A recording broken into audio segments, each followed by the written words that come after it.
Hello and welcome to my channel. I'm Yasir, and what I did was something very exciting. I'm sure you're going to like this. What I did was I took 10 years of past papers all the way from 2015 to 2025, the ones that are pertaining to your new syllabus. What I did was I took the portion on circuits, specifically paper 1, and what I found was something really interesting.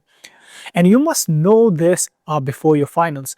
Let me explain what I mean. Let's look at the 2025 paper. You'll see a parallel combination with a series resistor. They're tied together and you have to find the current in the circuit.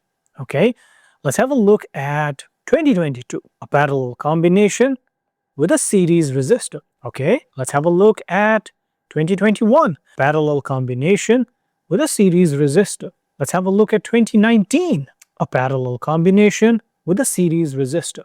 Let's have a look at 2020, a parallel combination with a series resistor. What about 2021? The same thing, parallel combination with a series resistor. Guys, this is what IB wants. If you're practicing circuits, you need to nail this specific combination, a parallel circuit with a series resistor. That was 2018. What about 2024? The same thing, a parallel and a series combination. So if you look at, let's have a look at 2019, a parallel one with a series combination. A parallel one with a series combination. Guys, what about 2016? We have the same parallel combination, and here the ammeter has a resistor. So this is a resistor over here. The A is a resistor. The A here is a resistor. So I hope you got the idea. Constrained by time, they can't give you complex problems in your paper 1.